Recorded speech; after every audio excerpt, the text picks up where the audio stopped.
Welcome to parenting with रोशनी। आज हम इस वीडियो में बर्पिंग की इम्पोर्टेंस जानेंगे कि बर्पिंग क्यों करवाना चाहिए बेबी को। तो जब भी आप अपने बेबी को फीड करवाते हैं उसके बाद आप अपने बेबी को 5 से 10 मिनट तक अच्छे से बर्प करवाइए। जब बेबी रोते हैं तब एयर उनके मुंह से टमी में चला जाता है, वो एयर अंदर ट्रैप्ड हो जाता है और वो एयर के बबल बन जाते हैं। फिर बेबी बहुत ज़्यादा रोते हैं, उनका जो स्टमक होता है वो हार्ड हो जाता है, बेबी को गैस की प्रॉब्लम हो जाती है, कॉन्स्टिपेशन हो जाता है और क्रैंकीनेस हो जाता है बेबी को, और वॉमिटिंग जैसा करता है बेबी, और बेबी को हिकअप्स भी हो जाते हैं। इस वजह से आप अपने बेबी को बर्प करवाइए। आप जितनी भी बार फीड करवा रहे हैं उतनी बार अपने बेबी को बर्प करवाइए। अगर आप अपने बेबी को रात को फीड करवाते हैं तो रात को भी आपको अपने बेबी को बर्प करवाना है। फिर दूसरा कि कौन सी एज से हम शुरू कर सकते हैं बर्प करवाना।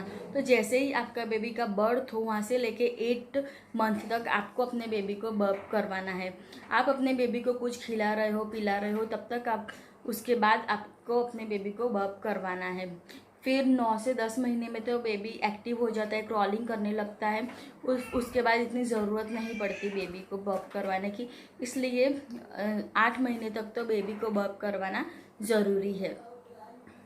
फिर हम बेबी को बर्प कैसे करवाएंगे। हमें बेबी को ऐसे अपराइट पोजीशन में ऐसे स्ट्रेट रखना है और उसकी जो बैक होती है रब करना है, उससे जो बेबी का टमी होगा वो प्रेस होगा और वो बर्प करेगा।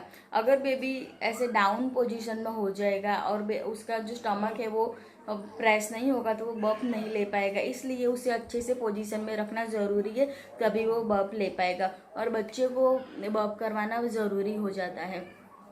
मेरा बेटा अभी 4 महीने का हो गया है और उसे अभी तक ऐसी कोई गैस की या कोई भी प्रॉब्लम नहीं हुई है, क्योंकि मैं जितनी भी बार उसको फीड कराती हूँ उसके बाद मैं उसे 5 से 10 मिनट तक बर्प करवाती हूँ। रात को भी मैं उसे बर्प करवाती हूँ, इसलिए उसे ऐसी कोई प्रॉब्लम नहीं होती है। आप भी अपने बेबी को रेगुलरली फीड करवाते हैं तो उससे बर्प करवाइए, और बड़े बच्चों को खिलाते हैं उसे बर्प करवाना ज़रूरी है।